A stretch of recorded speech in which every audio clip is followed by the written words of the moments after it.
How can we make our money work for us? A great thought for a well-rounded, well-being life. Welcome to Vitamin B with Mohana. This is where we help you take control of your well-being. My guest today is Ashoo Keshav, an expert in the space of wealth generation. Today, we're going to be talking about one of the most crucial aspects of our life, which is essentially financial planning, and more so, generating wealth. What does it mean for ourselves, our families, and our future generations? So you have the lower income groups, which are say about lower than 5 lakhs per annum of income. Okay.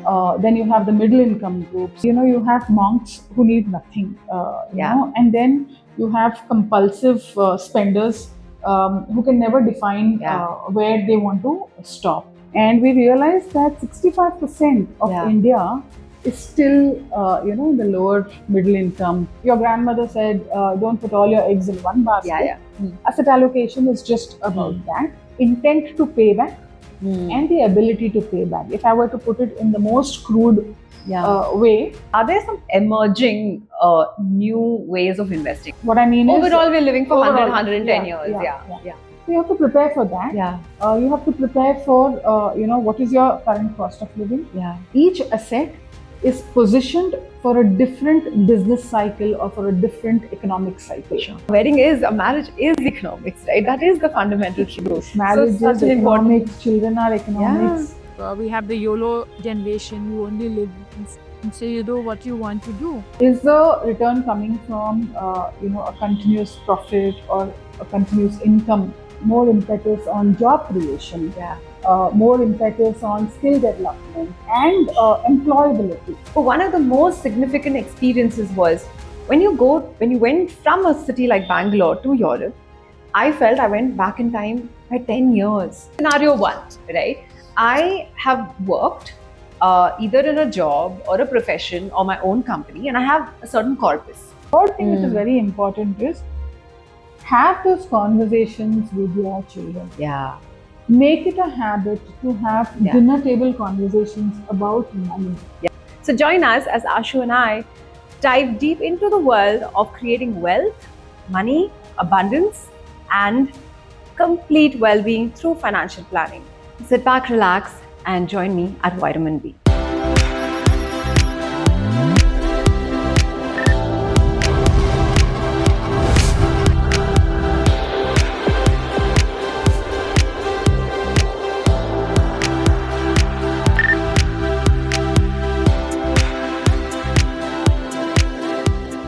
Hi Ashoo. Hi. It's wonderful to have you on Vitamin B with Mohana. I'm happy to be here. It's my pleasure. It's my pleasure. You have such immense knowledge, and I'm sure it's going to be really, really helpful and useful for everyone listening to us today. Thank you so much for inviting me, Mohana. I hope that I'm able to help some of your viewers. And part some of what I have learned in all these years. Absolutely. The topic itself that we're going to sort of invest our time in is very, very fascinating, right?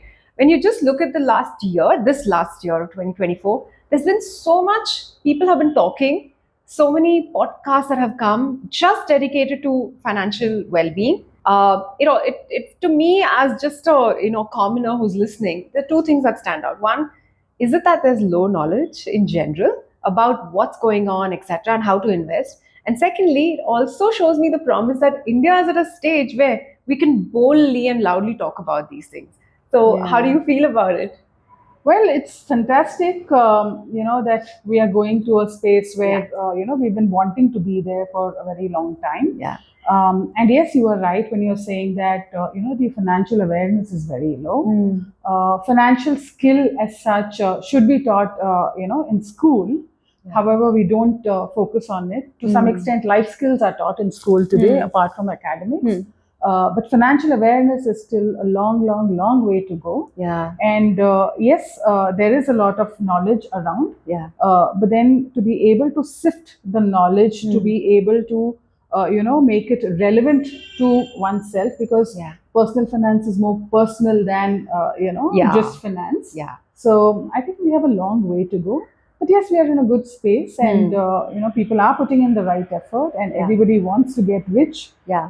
So the learning is on, and the teaching is also on. The opportunities, right from joining a job having a good education, joining a job, to actually, being able to become an entrepreneur. I think there's a lot more that India is offering these days. So it's really a great time to be, Very I would true. say, in India. Yeah. So wealth generation, right? Where is India in the wealth game against the world? So again, Mohana, a lot of noise around wealth. We're talking about GDP numbers. We are talking about growth in this. We are talking about we becoming a $5-10 trillion economy. We're talking about being the fastest growing economy in the world.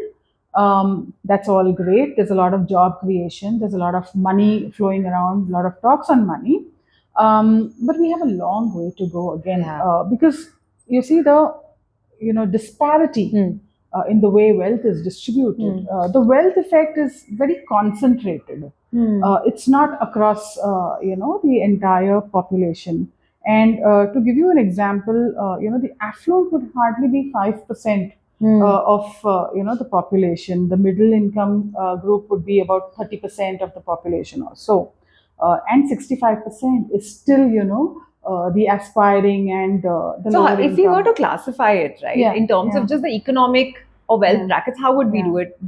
Shall we start with the lower economic? Yes. How do we describe Yes, that, Ashoo? yeah. So you have the lower income groups, which are say about lower than 5 lakhs per annum of income. Okay.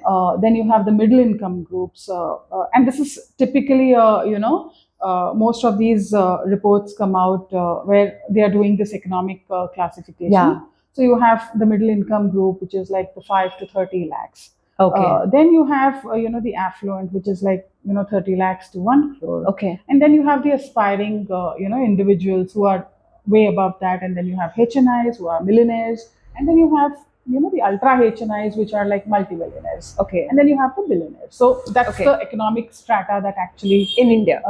no, across Across the world. Okay. as in in terms of dollars, if you see, it would come to Sure. that if you convert it to dollars. Sure. And how is India placed? If you had to sort of classify it, how does Yeah. India fall there?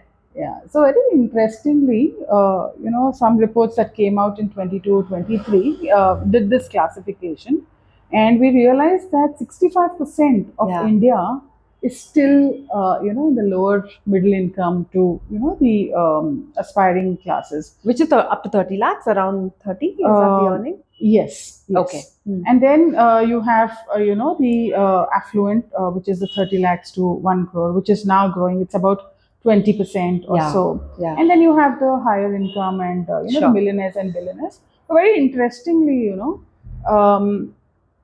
the affluent and the ultra HNIs would be just 0.02% of the population. Yeah. Whereas if you compare it to the developed world, there you would have almost 6.5% if you take the case of America. If you take the case of various other developed nations like France, Germany, Yeah. and UK and all, it would be anywhere between 2.5 to 4.5%. Okay. So to that extent, we have a very, very long way to go. To get very rich, right? No, to have a good distribution of wealth. Fair enough. Yeah. But I'm very pleased to hear that about 65% are already in the aspiring. No, 65% is below the aspiring class. About 35% would be getting just about 30 lakhs to above 30 Okay. lakhs. Yeah. So that sounds more familiar to what one would perceive the situation to be, right? That's really fascinating. And for me, I think, have you seen that 65% has reduced a bit over decades? It has. It has. Earlier it was very high, double digit, but now that's reducing, and hopefully with the centenary celebrations we'll have more people. Hopefully with all the economic reforms happening, if you see, if the desired outcome of all these economic reforms happens, then probably we'll get closer to the number that we want to get to. So we'll pick that. Yeah. When you look at, let's say, a long-term perspective, 2030 is still closer, but 2050, right? And the measures that you talked about at the policy level that the government is taking to actually shift that 65 to a smaller number. What are one or two measures that the government is actively taking for us to get there? So there are many measures. It's not just one or two. A lot of impetus on urbanization. Basically, low dependence on rural income, agricultural income. More impetus on urbanization, more impetus on job creation, Yeah. more impetus on skill development and employability. Yeah. Opening these finishing schools and a lot of corporates wanting to upskill, their employees, and a good partnership between corporates and, the policy is what I think is going to help us get to the higher numbers. Yes. But it can finally, if I'm understanding it correctly, it comes down to opportunity creation towards earning, right? For a human being who's in India, ultimately. That's right. And is there a specific policy that you like, that you feel that personally, that hey, this is really going to help us shape the country's economic strata better? Yeah. So, to my mind, I think the policy on financial inclusion, and creating more, bankability, or rather getting more people in the purview of being able to, digitize their transactions. Yeah. You can do anything, with a UPI app. That itself is a big, big, big move. Yeah, it's unbelievable, Ashoo, because I lived in Europe for close to 5 years, and I cannot, and it's been 5 years since I came back to India, wanting to come back, because the pace is very, very different here, right? In every aspect, the innovation, adoption, to everything that we are creating. But one of the most significant experiences was when you went from a city like Bangalore to Europe. I felt I went back in time by 10 years back then. Much more, I would say, much more. It's amazing here, right? Yeah. And you had a situation where you're sitting in a restaurant where you're asked to go on a cold winter night, go find an ATM, figure your cash out, because they will not take anything but cash. I know. It's unbelievable, right? So it's a great time for us to be in Asia, in India, and it's very hopeful. Yeah. Wonderful. Nice. So, just on that, right? The concept of wealth creation itself, or wealth generation, right? If technically I'm being right. Is there a way to define wealth generation? So, you have to feel wealthy to start with. And when you're talking about wealth generation, it's about, having a good source of income. Yeah. It's about getting your money to work for you. So you are running, you are in your profession, you are doing what you have to do, you are earning. Yeah. And then you have an equal wage earner, so to speak. The concept of equal wage earner, which is there is money that I have put away, which is running along with me and trying to compete with my earning capacity, and is able to contribute as much as I am able to contribute. Interesting. And I don't really have to depend on my primary source of income. I'm somewhere setting aside a passive source of income, which is actually an equal wage earner for my family. And that is able to control and manage my purchasing power. For a long, long, long time to come, which means that the standard of living that I have, managed right now, the cost of living, I know is going to continue growing. And without worrying about the growth in my cost of living, I should be able to manage my standard of living, even if my primary income is on hold for some time to come. That, to me, is being wealthy in a way. When you're not living from paycheck to paycheck, and you're not worried about your standard of living, I think you arrived. Oh, that's a very beautiful way of actually sharing this, because what I thought was, is there a certain amount or certain wealth that you need to have, say $1 million, etc., etc. But this is a very holistic one, because it touches, if I'm correct, it touches everyone, right, of all strata. It's really about, if I'm at an X level of wealth, if I apply your definition, then I have moved to X plus something. And that itself is generating better wealth for my family. That's right. That's right. So if you have assets which are earning income for you, and are able to replace your primary source of income and maintain your standard of living, I think you can.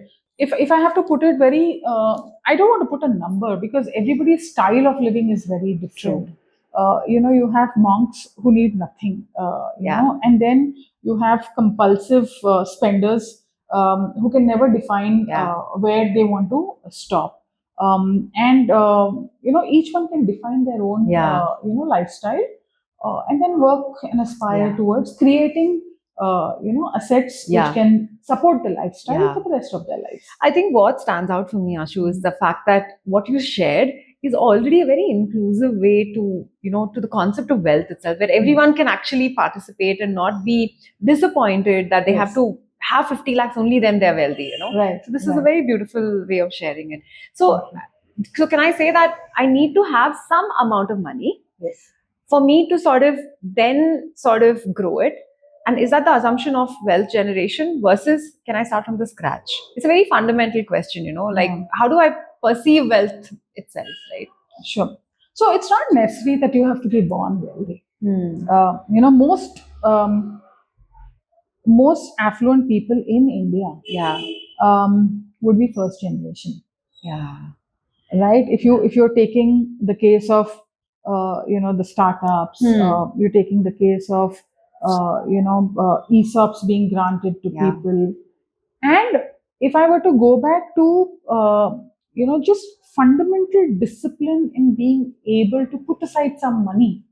Even if you are a salaried employee, if you have a simple discipline of putting aside your money, so to say that if my income is X, my taxes are X minus whatever bracket, and then I put away money into investments.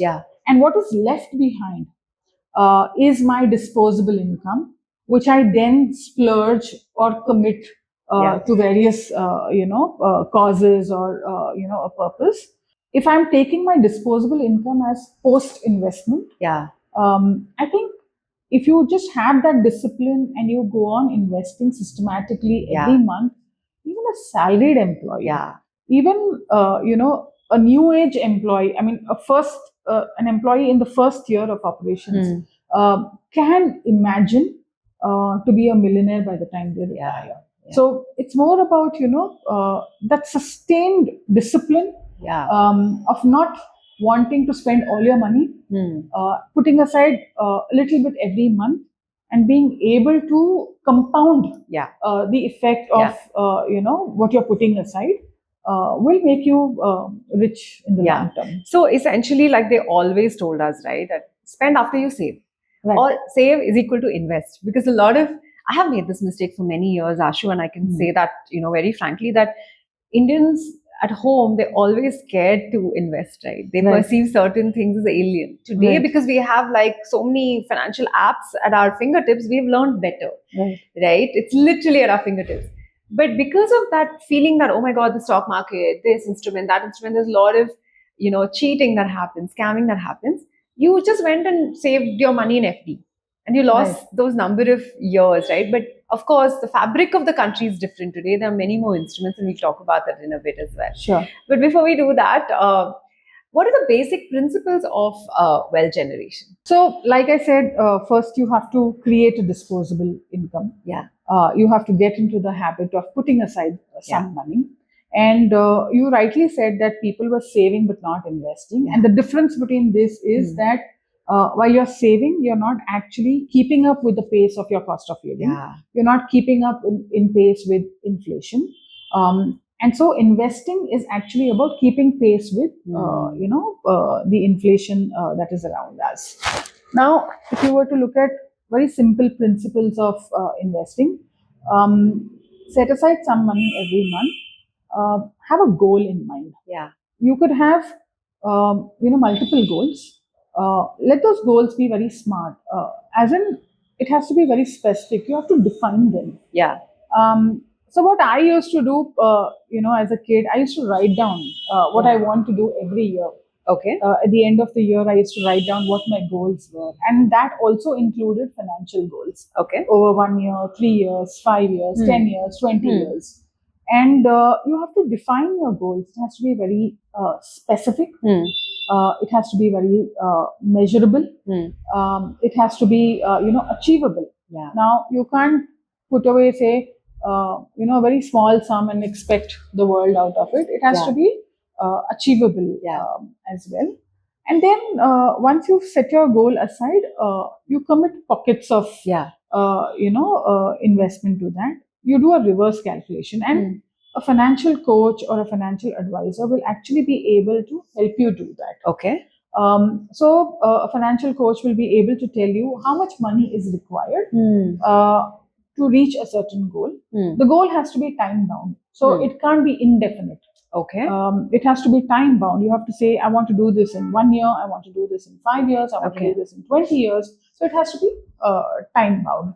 And once you've defined that and you have calculated how much is required to achieve that goal, you put away that money in certain investments after you have understood your risk appetite. Interesting. So if you have a high risk appetite, you can commit to high risk assets. Sure. And if you don't have a high risk appetite, then you commit yourself to a low risk asset. Okay. But then the time that takes to reach that goal would be a little higher. Yeah. So financial coach will be able to guide you, because this is very specific to an individual.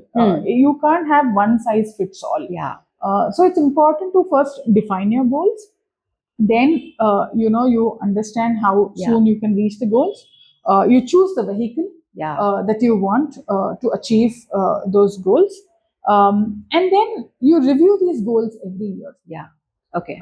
Every year, and you see whether you are on track or off track, and how much more is required to get you on track. Got it. Yeah. And then you in a way, review and recalibrate. To see whether you want to continue being in that pocket of creating that goal, or you want to move away to another goal. And it's regular work. That's what people have to understand. That in another discussion we were just talking about how that on an average any return should be at least 12 to 13% in this kind of a market that's projected, right? Despite all the economic downturns, etc. If that's a good point to check if you're actually on the right track. So somewhere I love the concept of having a goal, saying if I want this much money, for example, what are the things I should be aiming or planning for towards it? And every year it's a good habit to actually do this, right? Set your goals, check again and again and again. In addition to the fact that you need to spend after you actually have planned for this as well. So consider this, Mohana, that most Indians would associate themselves with this activity. When you have a baby, you go to the pediatrician, you have your first appointment. Then every month or every 3 months, you have the next appointments to say you need this vaccination. And then after you've finished your doses, the pediatrician tells you that your kid is fine. Come back for the next vaccination, or in between, if the child is running temperature or you're worried about the health of the child, you come back. And he gives you specific measures to say that this should be the height and this should be the weight of the baby every month.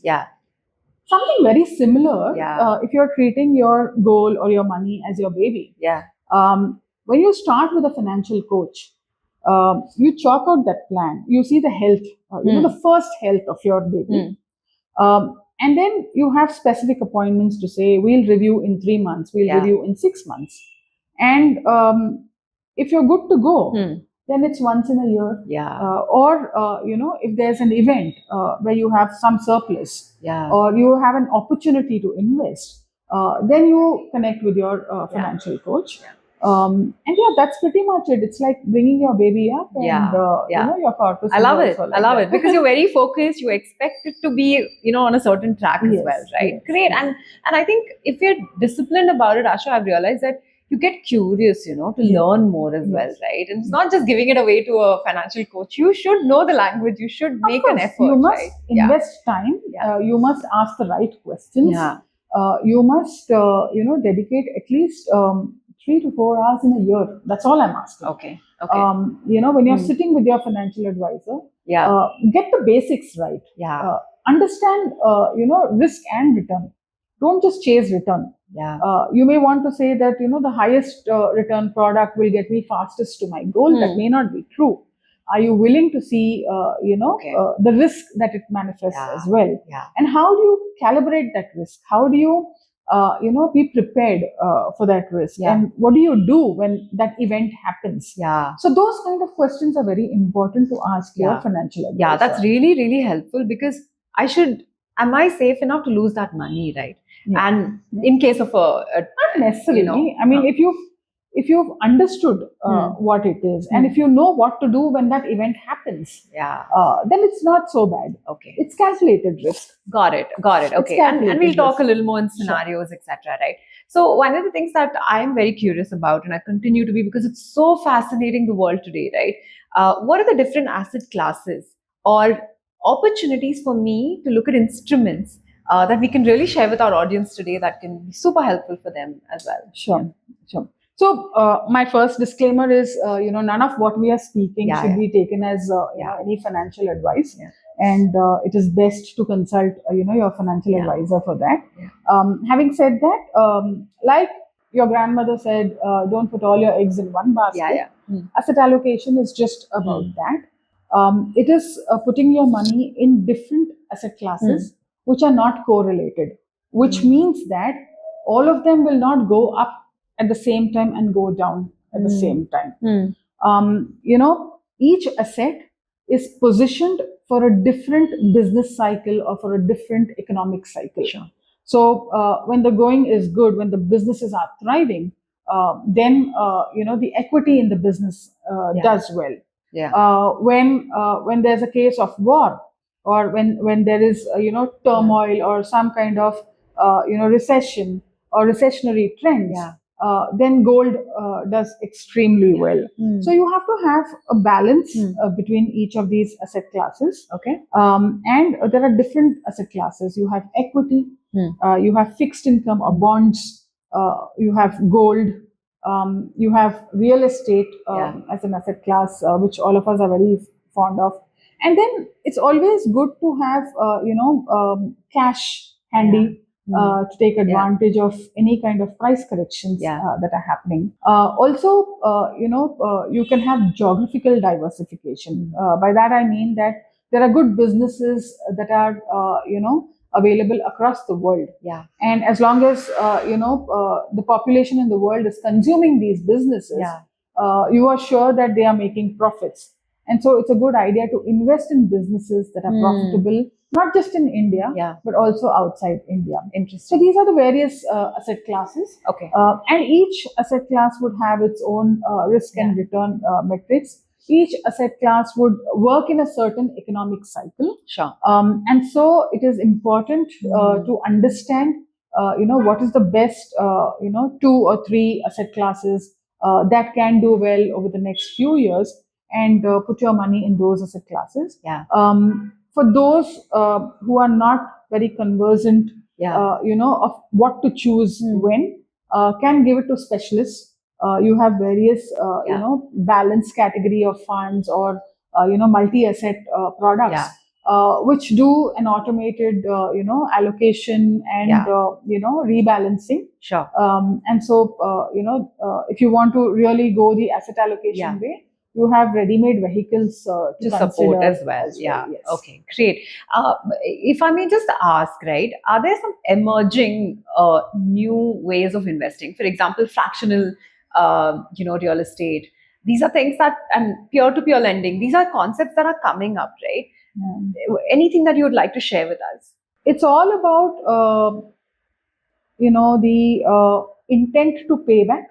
And the ability to pay back. If I were to put it in the most crude way, the intent to pay back and the ability to pay back. Okay. Whenever you are evaluating something for investing, look at these two things. Sure. And the third thing is to check whether it is regulated by somebody. So is there somebody watching, the organization that you are lending to? In the interest of transparency, in the interest of the right framework to deploy the money. It's very important to go into something that is regulated, because you know that somebody's got your back there. Somebody is watching your money on behalf of you. Somebody has set out rules and regulations to be followed, so that your money is safe and deployed for the purpose that you are actually reading or being told that it is being deployed. Yeah. So yeah, you have various vehicles. And crowdfunding, co-lending, there are many things that are there out there. But the principle behind the that, principle behind that is one, intent to pay, two, ability to pay back, and three, the regulation part of it. As long as these three things are taken care of, it is fine to consider, and the time horizon that it may take in case something goes wrong. So these are basic tenets. I like it a lot because many times when I have tried to sort of use a certain lens, right, to make an investment, I do get stuck. So it's good to have these fundamental principles because they are cutting through a lot of different things that come your way, right? Everyone comes and says, hey, no, gold is good, or fractional investment is good, etc., etc. So you need some sort of an approach or a principle that can guide you. So this is really valuable. Also, the other thing is when you look at the return part of it, you have to see where is the return coming from. Okay, is the return coming from a continuous profit or a continuous income from that asset class, or is it coming because of capital appreciation? And is there a reason for the capital to appreciate? Okay. If there's no reason for the capital to appreciate, then where is the return coming from? Got it. If there is no reason for a profit or an interest income from there, then where is the income coming from? So what is driving the income is also something that you need to see. And very important thing is there are a lot of reports on past performance. Right? Tell us more about it. So a lot of people look at the past performance and assume that you're going to get this similar return for the next 10-20 years. But then the economic cycle that was there, the fundamental reasons why the performance happened were very different in that phase, and maybe very different in the next phase. So it is also important to understand where will your future performance come from. And all this, your financial advisor or coach can guide you on, support right? you and guide you on, and help you manage your expectations from what you are doing. I love it. I think that's super, super helpful, and it's helpful for me as well because every stage of your life, your orientation towards money is very, very different, right? So this is really, really good. True. So scenario one, right? I have worked either in a job or a profession or my own company, and I have a certain corpus. Now, how do I generate wealth truly out of that corpus that I otherwise don't want to spend? And let's say I worked for about 15-20 years and I've been able to collect that corpus, and now what do I do? So every corpus has a purpose. Retirement could be one of the purposes when you are in a job. And when I'm saying retirement, I'm not saying that you quit your job and sit at home. It means that you are life ready. You can do what you want to do, and then not depend on that paycheck. So when you have that corpus, of course, there's a sense of independence, that you have with that. And what you can do is recalibrate your goals. Like I said, at that life stage, if you're 40, if you're 45, if you're 50, some of your goals would have already been achieved. And then you have, the rest of the goals to be achieved. From here onwards, you have to make sure that you're in a way reducing your liabilities also. Interesting. It's not just about having assets, but you also continuously reducing your liabilities because you're preparing for your next life. Got it. And when you're preparing for your next life, you want to make sure that you have as low commitments as you would want. And this would be anyone who's ranging from in their 40s to 50s, because on an average you would have worked for about 18-20 years by then, right? Your mid 40s kind of profile. So you start reducing your liabilities. You take a check on what is your current cost of living. Right? And assume that you are going to live for the next 60-70 years, Lorna, because healthcare is becoming so good that for all you know, the person who's going to be living 150 years is already born. So life expectancy is going to be long. and you have to prepare for at least 100 years of post retirement life. As what I mean overall is we're living for overall, 110 years. So you have to prepare for that. You have to prepare for what is your current cost of living. Do a calculation of how much that is going to inflate in the next 40-50 years that you're going to be living. There's a good chance that you have not been unhealthy all these years, but you have to start preparing for days where possibly you would be consuming more medicines than food, unfortunately. You have to provide for that as well. And medical inflation is very high. So that is a good high double digit medical inflation. You have to factor in those costs as well. And overall inflation. And then recalibrate the amount that is required as a corpus when you are 60. Interesting. So that then you are not worried about living from one month to the other month, and not worried about depending on anybody for your lifestyle.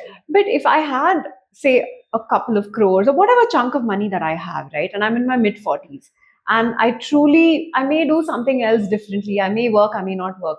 What asset classes and what combinations might really be supportive to cater to all the things that you just mentioned? So the same asset classes, Mohana, would be applicable.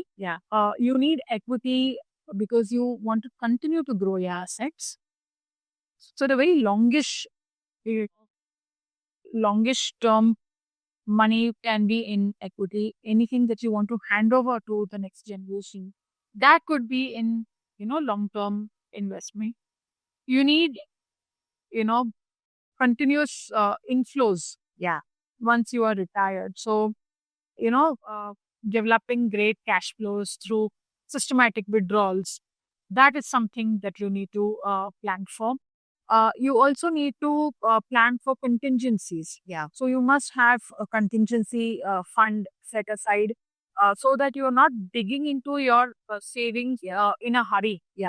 So 1 or 2 years of your income can be set aside as a contingency so that I can dip into that, and that instead of dipping into your long term debt, because you don't want to break compounding of the long term debt, right? So you can dip into your contingency fund. So these are the few things that you need to do. And asset classes, of course, are the same.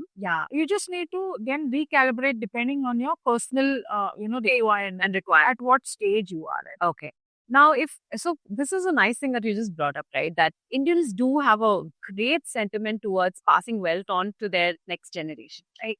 So what is it that, I should be focusing on if I want to make sure that my children tomorrow have less burden, don't have to work as long as I have worked? Is it that I should put most of my money in equity, most of my money in gold? What should I be doing at that stage? It's a great sentiment, Mohana, that we want to leave a lot of money out for our kids. But more than doing what you have to do in terms of investment, one critical thing that is often missed is how is the documentation for all this? So a lot of people are so busy doing what they have to do, they don't have the documentation in place in terms of creating a will and defining what they want to do. In fact, when you become really affluent and you have a lot of savings, you have a lot of money there, and you have many children, it's also good to define who gets what. It's also good to define who gets how much and who gets how much when. You can probably also in your documentation define that the assets you have created can remain the way they are, and only the income from those assets can then be passed on to the legal heirs in the family, so that those assets last for many generations. Okay, can you give us an example? So, supposing you're leaving around, say, X amount, and you have 2 children.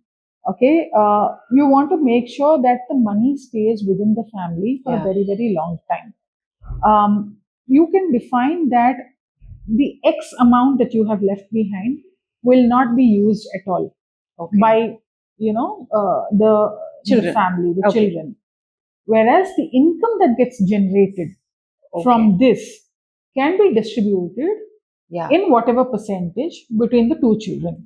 Got it. And as and when the children have their offspring, the income can be distributed for the purpose of various goals for the offspring. And so even if you're not around, you can live the dream of contributing to your grandchildren, your great grandchildren, and the wealth of the family can remain. So typically, they talk about trust, right? A trust could, a trust fund or a trust that could really sort of manage this in this way. Yes. Okay, so it's called managing the estate. It's called estate planning. And again, you have professionals who can help you define, what is your estate, who are the members of your family by definition, who gets how much, when, and in what proportion. Also, they help you in segregating. So in India, you still have, people who are into business. And most of the profits that they generate keep getting redeployed in their business. And there's no segregation of wealth from the business, assets to the personal assets. So make that separate. Make that separation. Make sure that, you define what is going to be family wealth and what is going to be business wealth. Got it, and so I'm still curious about, what is it, what kind of instrument should I be aiming for to ensure that my children have good wealth later? Is there anything that, again, would you always come back to the point that should we be making that split and distribution across our life? Like the reason why I'm asking you this is, at a certain stage when your kids are, I'm older and my children are at an age where they are going to be independent, working, etc. I want to exponentially grow my wealth. So is there a way to, is there one class of assets that I should be focusing on rather than something else? That will be very helpful for people to understand. See, you can't have just one asset class. Of course, there are asset classes that grow exponentially, but like I said, there are different economic cycles every 4-5 years, every 10 years. You have different economic cycles. So different asset classes work in different economic cycles. Like, for example, if I were to look at the 90s, okay, equity had gone nowhere. All your money was made through fixed income and bonds. Briefly, from 2000, every time there was a crisis, gold did extremely well. Whereas gold does not have any driver of any return. The only thing that can happen is if gold appreciates, price appreciates, then you're making some gains out of it. But fundamentally, gold does not give you a return in terms of, just like how profits would happen from a business or interest would happen from a bond. Gold will not give you, a regular income flow as such. True. But gold is great in terms of whenever there is a recessionary trend, there's an economic crisis across the world, in situations of war, gold helps you, keep pace. It also helps you keep pace with inflation. Got it. Right?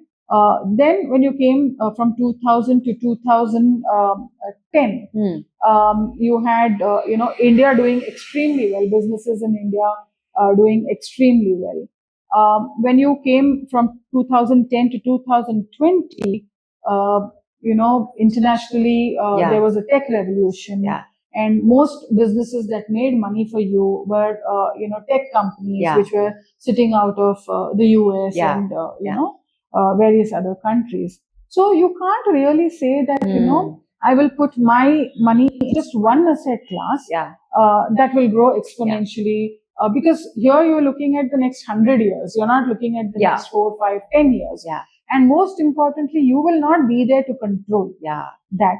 So it is very important to then decide, what asset classes you want to put your money into.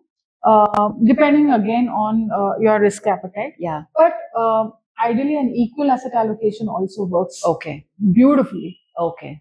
So if you do an equal asset allocation and then just keep rebalancing that every year, Yeah. and you have to delegate that work to a specialist to do that when you are not Sure. there. Sure. One. Two, it's very, very, very important, like I said, documentation. And the third thing which is very important is have those conversations with your children. Yeah. Make it a habit to have Yeah. dinner table conversations about money. Yeah. I see a lot of people, don't want to discuss wealth, So don't true. want to discuss money, don't want to discuss incomes, in Yeah. front of their children. It's inherent distrust, right? Yeah. It's all hush hush. But I think if you start inculcating these thoughts, Yeah. in your kids from the time they are like 5-6 years, Yeah. it kind of gets embedded in their DNA to start thinking money, Yeah. to start thinking what is right and what is wrong, Yeah. to start thinking how to manage financial stress. Yeah. Yeah. Or how to avoid financial stress. Yeah. So it's very important we have those. Yeah, I love it. And culturally we don't. We don't. We really don't. We don't. And we end up staying so long with our parents culturally. That's right. It's not like the West where you're independent at a certain age. Then your financial management is the approach is very different. Here there is a lot of involvement in families, right? Yeah. And also in a very small way, get them to make those little decisions about money. Yeah. I keep sharing this joke with everyone that, when my daughter was small, I told her, the difference between needs and wants. Yeah. And I mentioned to her that a need is something that is required for your survival. Yeah. The essential consumption. Yeah. Apart from the free consumption like air, water, and whatever, food. You have essential consumption, food, water, and basic things that can help you survive. And wants are something that are more aspirational. Yeah. So, one pair of shoes is good, but 4 or 5 pair of shoes is something which is a want. And you will not be able to survive, or you will die without food. But if you don't eat, your junk food, you will still be survive. Okay. So that's a want. And every time we went shopping, and I picked up a dress, and I said, "How is this? Can I pick it up?" And she was like, "Are you going to die without this?" And I was like, no.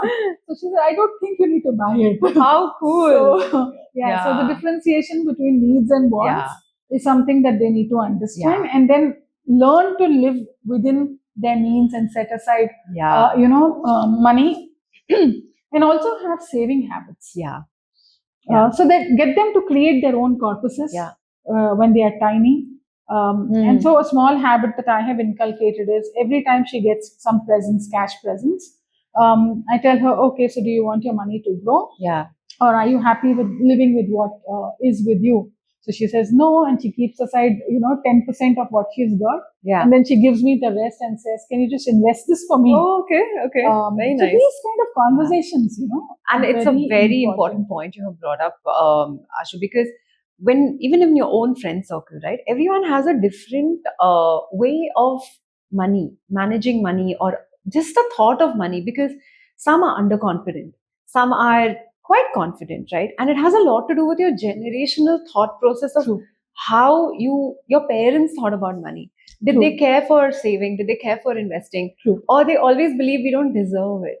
There's a lot of this in India, that I don't deserve it, and I'm not sure why. Maybe it's just that poverty sentiment that we have got post independence, where you look at a neighbor and say, hey, why have they put so many lights? Instead of celebrating the wealth and success of that person, we always look down upon the rich, right? So there's a lot of cultural nuances that play a big role in how we are actually we have been dealing with money, right? And transferring that so-called thought process itself. So it's great that these kind of educational discussions hopefully will really enable people as well. So one of the other thoughts that's unfortunately happening around us is so many breakups, marriages not working. So the fabric of society has shifted a bit. What should single parents really do? Women, men, how should they go about their planning for their wealth? I'm glad you brought this up, Mohana, because it's a very hush hush thing. We generally put this under the carpet, but when it comes to managing money, and when these unfortunate events happen, and single parenting could be not just an outcome of divorce, but also, an outcome of, a very a tragedy in the family. We've seen that through COVID as well. A lot of single parents happened. So,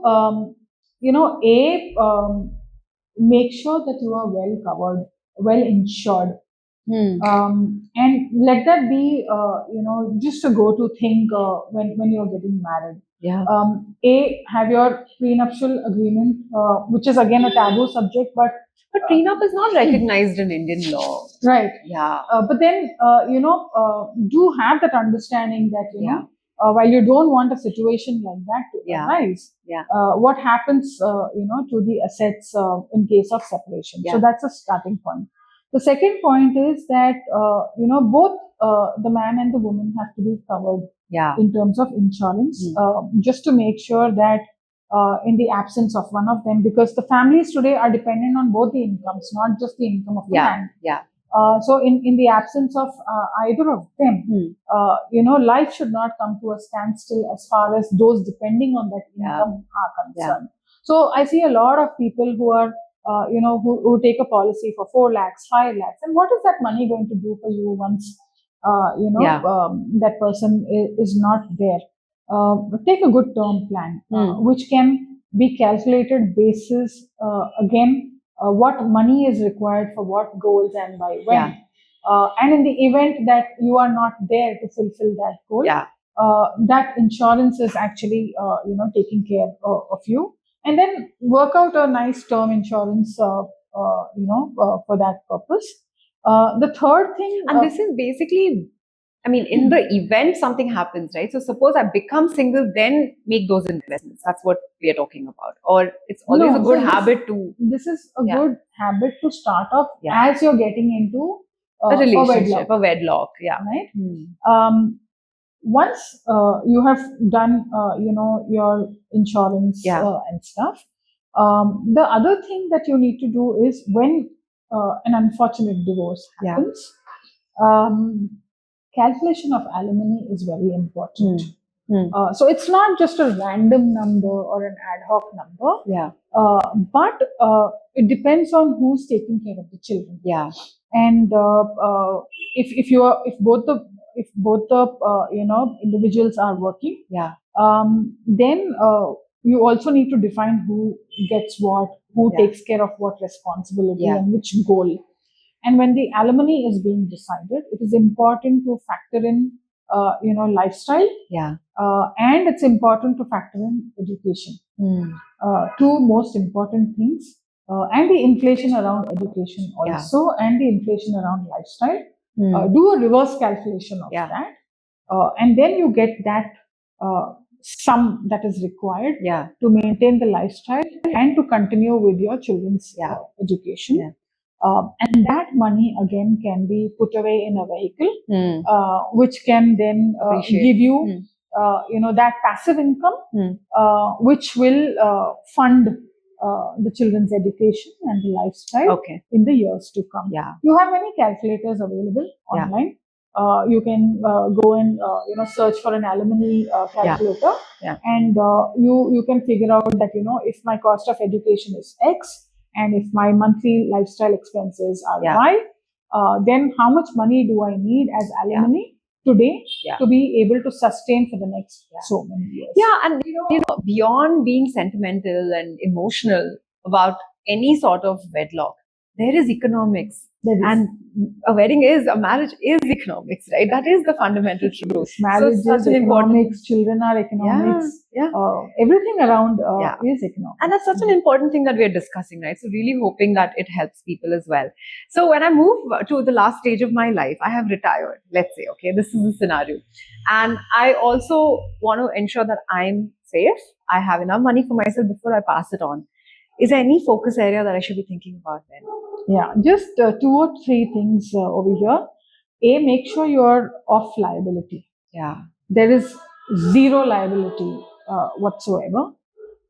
Two, you have to reduce the risky assets as far as your monthly income is concerned. Reduce risky assets. Risky assets. So let me give you an analogy over here. When you're sitting on an aeroplane, okay, the aeroplane first takes a lot of speed to take off. Without that speed, you can't really take off.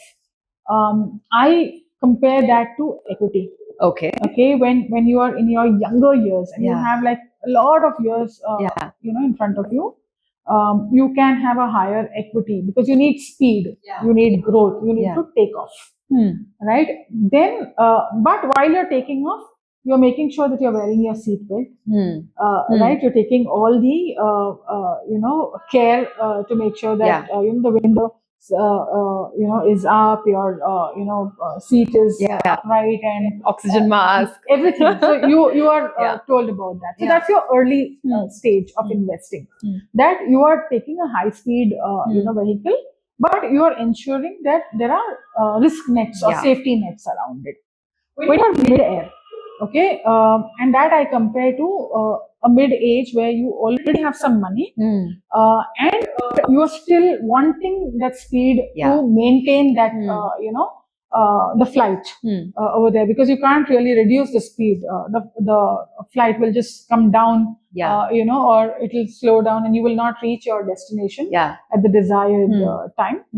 So you have to do two things. You have to manage turbulence mid-air, and at the same time manage the speed also. So you have to continue with equity, and at the same time you have to have risk nets to manage the turbulence. So a lot of debt, comes into picture. Debt as in fixed income, comes into a picture. Then when you are actually going to land, you don't land with the same speed.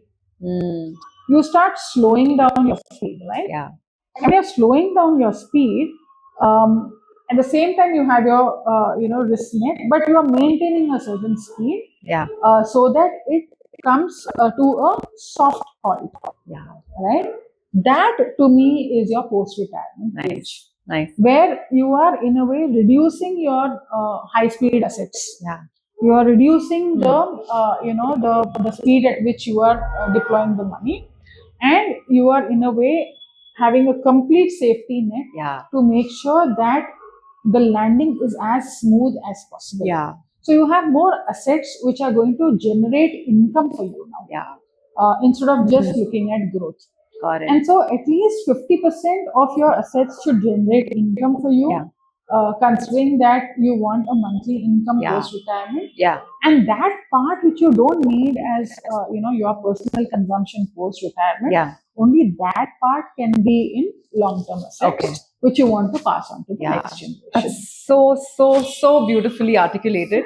And I think it's super helpful because one of the things that I'm really enjoying about our conversation is that it's not just about this asset class, 10% here, 20%. It's really going into the psychology of how you can use guiding principles. That's right. Which in money is a little bit, creates a little anxiety, right? Positive anxiety as well. Yes. So you're always, if you have money, you're willing to put it somewhere, but then you tend to forget some of the basic principles. So it's really great that, I'm listening to all of this and I'm really enjoying myself as well.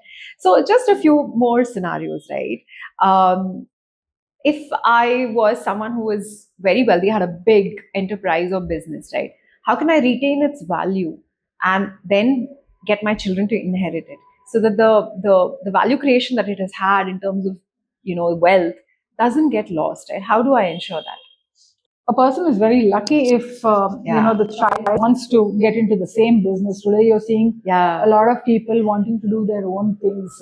We have the YOLO generation. You only live once, and so you do what you want to do. But it's very interesting, when somebody says, "I want to take on my, family business."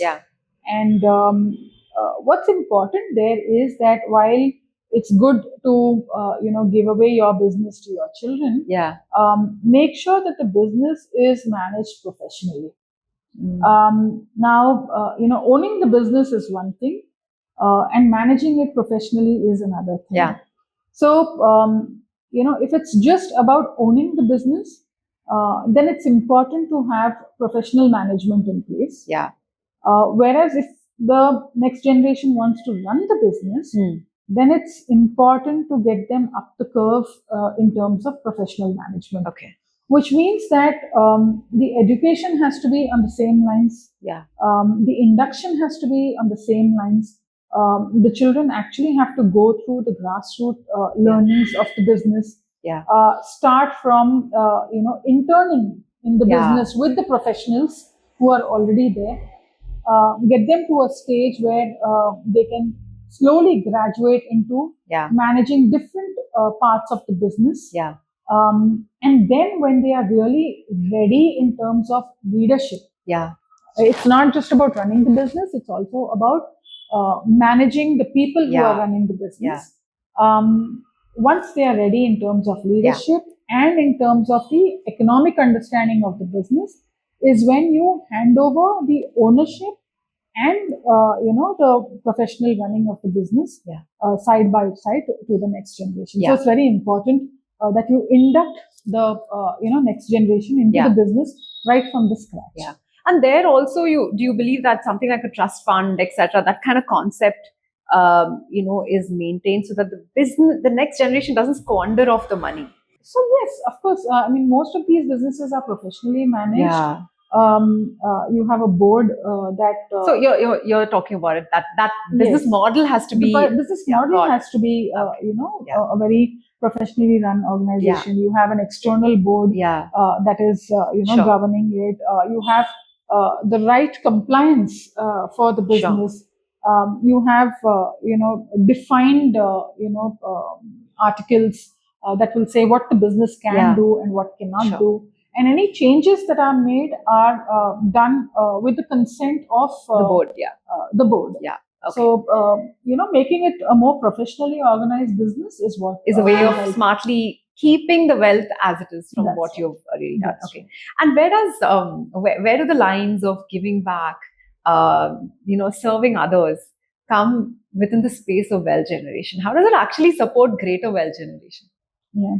So, we are now migrating from this the charity mentality to a philanthropy mentality. By that I mean that you're not just giving away money to people who are in need, but you are making sure that each one who is receiving that money is able to pay back. In a certain way. So, many HNIs are now actually parking away some of their assets as philanthropic assets. Okay. Creating initiatives. When I say initiatives, it is initiatives which are having a social impact. Social impact in terms of having great health. A healthy society can actually contribute in terms of economics as well. Having a lot of job creation. Job creation in terms of setting up, organizations where you can create employment. Even though it is not for profit, but you are able to generate employment. A lot of education initiatives. Creating corpuses for scholarships for children. And then the children who are getting these scholarships, when they get jobs, they are able to sponsor another child. That is the structure in which they're giving out scholarships to say that I'm helping you, but you have to come back and help one more person. Interesting. So in a way, you're creating you're making the entire thing grow in an exponential manner. The effort is growing in an exponential manner, and somewhere social impact is impacting economically and helping generate an overall wealth impact. As such, even though it's not for profit, but there is an economic impact. And it creates greater sense of well-being for an individual, right? That you have a lot of money, but you actually don't feel very fulfilled. And, in many conversations, we've always talked about the fact that when you do things for others, Yes. it's just such a personal experience. Then you realize, and it could be the smallest of things. Money is one approach, right? Right. But somewhere that sense of well-being is more rounded. Would you agree as well, for those who give back? Completely agree. And so that is more, something which is very personal. Even if you don't have money, to that extent, if you have time is money. Yeah. Are you helping somebody, skill up? Yeah. Are you doing something for someone which may not be monetary, but is helping that person, sustain his lifestyle in a certain way? Are you, if you are retired, can you go to a school and teach? What you have learned. That also is a way of giving back to the society. Not necessarily that you have to just do it in a monetary form. But if you have a good amount of wealth and you want to give back to the society, you can create a certain corpus. And then if you have a lot of money, then you can also create a team that is going to run this corpus and the purpose behind that, right? No, that's fantastic. And why is it that we notice in the world that the third generation always loses out? This concept that I was reading about is called shirt sleeve to shirt sleeve, right? That my great granddad did something amazing. My parents blew it up, and I am the one who's going to start from the scratch again. So, how do we avoid this situation? So, Mohana, like I said, it's all about what are you transmitting to your kids. Children learn from how we behave, and it's important to give them that education in terms of how to conserve your wealth, how to preserve your wealth, how to grow your wealth. I'll give you a simple number. If you have, say, 1 crore of rupees today, how long do you think it's going to last? A few years, based on your lifestyle, right? So if you are earning just say 5% on that money, and the inflation is up 5%, and you are withdrawing say 50,000 rupees from that, approximately, and these are all approximate numbers, the wealth will last you say 17 years. Okay, if you're withdrawing 50,000 rupees from this 1 crore, which is earning just 5%, and increasing it by 5% every year, you will be out of money in 17 years. Okay. If you deploy this at say 10%, and you're still withdrawing 50,000 rupees, and that 50,000 rupees grows by 5% every year, you will be out of money say in 38 years. Sure. But if you are doing a decent, 12% kind of a, return, and you're drawing say 50,000, inflating at 5%, you will have money forever.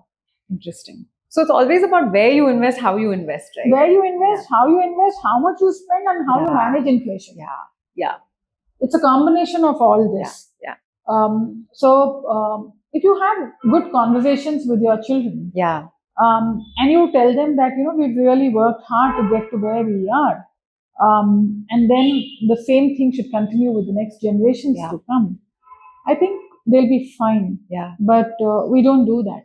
I think this is such an important thing that we're talking about, and it's just not to be underestimated, because financial understanding comes from the deepest values that your family actually really has. Sometimes it's too conservative. They tell you not to spend it all, so you just give up a lot. But there is that, it has everything to do with the family, right? And your surroundings, right from the scratch. And I can say that for my own personal self, that even for how my grandfather used to actually manage money, hold money as an important reflection of your success and how you actually live a balanced life. Till today, we use it. So it's just incredible how, unfortunately, we don't talk about it openly, right? Yeah. True. That's so true. And we're coming to like the close of this beautiful conversation. Really enjoyed it. I can't let you go without understanding, if I have invested and made all that amazing wealth, how do I safeguard it? How do you safeguard it? Like I mentioned, have those risk nets around.